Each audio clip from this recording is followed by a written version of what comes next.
Assalamualaikum warahmatullahi wabarakatuh. Pada pagi tadi saya menyampaikan materi tentang dakwah di hadapan para alumni pondok pesantren. Kemudian selang beberapa jam ba'da maghrib saya mendapatkan pesan tentang apa itu dakwah digital. Di sini akan sedikit saya jelaskan kurang lebihnya. Kalau banyak kekurangan mohon maaf. Dakwah digital adalah kegiatan penyampaian pesan Islam melalui platform digital seperti media sosial, YouTube, podcast, situs website misalnya. Nah, adapun mengenai strategi dakwah digital, yang pertama membuat konten yang menarik. Buatlah konten yang relevan, yang informatif, dan menarik untuk audiens. Karena namanya juga dakwah tentu harus menarik. Bagaimana orang tertarik dengan apa yang kita ajak. Yang kedua, memanfaatkan media sosial seperti Facebook, Instagram, Twitter atau X sekarang, YouTube untuk menyebarkan pesan dakwah. Berikutnya ada juga buat komunitas online untuk memfasilitasi diskusi dan interaksi antara anggota. Sekarang kan musim grup WA tuh sampai berjubel. Nah, itu salah satunya. Masukkan di situ. Itu bisa jadi media dakwah juga. Kemudian manfaatkan teknologi live streaming untuk menyampaikan pesan dakwah secara langsung, agar audiens atau pemirsa itu merasa sedang memang langsung waktunya sama, bersamaan, seakan-akan langsung berhadapan. Kemudian yang kelima, optimalkan konten dakwah untuk mesin pencarian seperti Google, itu untuk meningkatkan visibilitas. Jadi kalau orang mencari tentang apa, langsung muncul. Di situ kita akan ada menjelaskan tentang sholat atau lain sebagainya. Nah, adapun manfaat dakwah digital, yang pertama, dakwah digital dapat menjangkau audiens yang lebih luas dan beragam. Kalau biasanya hanya 100 orang, 1000 orang di tempat yang sama, dengan dakwah digital bisa mencakup jutaan manusia. Yang kedua, meningkatkan efisiensi. Dakwah digital dapat menghemat waktu, menghemat biaya dibandingkan dengan metode dakwah yang tradisional. Ini sangat bisa dipahami oleh kita. Jangkauan waktunya juga kan tidak kemana-mana, duduk di tempat. Biaya yang penting ada paket data kan begitu. Yang ketiga, dakwah digital dapat memfasilitasi interaksi antara dai dan audiens secara langsung. Kalau biasanya ada jangka kita tidak bisa bertemu, salaman juga susah. Melalui digital bisa komentar, bertanya di situ. Yang keempat, dakwah digital dapat meningkatkan kesadaran masyarakat tentang Islam dan nilai-nilainya. Karena tidak semua masyarakat bisa hadir di majlis taklim. Tidak semua masyarakat bisa datang ke masjid atau ke pengajian. Tapi melalui dakwah digital, semua ada di tangan. Yang kelima, dakwah digital dapat meningkatkan konversi orang-orang yang tertarik dengan Islam. Karena mereka mudah mencarinya, tidak kemana-mana tapi ditemukan di tangannya.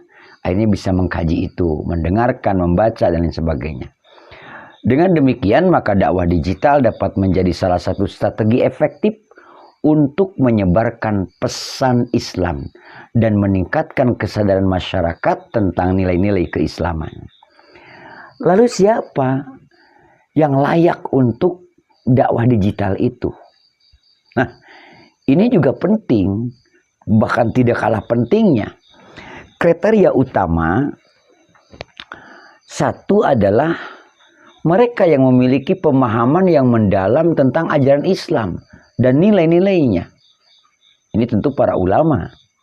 Yang kedua, mampu menyampaikan pesan dengan jelas, efektif, dan menarik. Nah, ini penting diperhatikan. Mampu menyampaikan pesan dengan jelas, dengan efektif, dan menarik. Yang ketiga, memiliki kemampuan dasar dalam menggunakan teknologi digital seperti media sosial, email, platform online lain-lainnya lah, banyak. Nah, adapun kriteria tambahan adalah satu, mampu menganalisis data dan statistik untuk meningkatkan efektivitas dakwah digital. Harus dikontrol nih, naik turunnya seperti apa, keperluan masyarakat, keperluan pasar nih apa sekarang, itu harus dikontrol. Yang kedua, mampu menciptakan konten yang menarik dan inovatif untuk menyampaikan pesan dakwah. Bila perlu harus ada timnya ini, ya kan? Karena untuk membuat konten yang menarik, yang inovatif, itu perlu dipersiapkan. Jangan tiba-tiba bikin gitu, tidak. Dipersiapkan materinya apa, caranya seperti apa. Kemudian mampu berinteraksi dengan audiens secara efektif dan membangun komunitas online yang positif. Ini sangat penting sekali. Berikutnya, supaya cepatlah, mampu memahami kebutuhan dan preferensi audiens untuk menyampaikan pesan dakwah yang relevan. Yang dibutuhkan masyarakat itu apa? Sebut sajalah istilahnya kebutuhan pasar gitu ya. Nah, yang dibutuhkan masyarakat itu ilmu tentang apa? Tentu kalau mau bulan Ramadan ya tentang Ramadan. Bulan Ramadan ya yang berkaitan dengan itu. Datang bulan Syawal ada lagi temanya. Datang bulan Dzulqa'dah, Dzulhijjah dan seterusnya. Nah, profesi yang cocok tentu adalah para ulama yang memiliki pemahaman yang mendalam tentang ajaran Islam dan nilai-nilainya.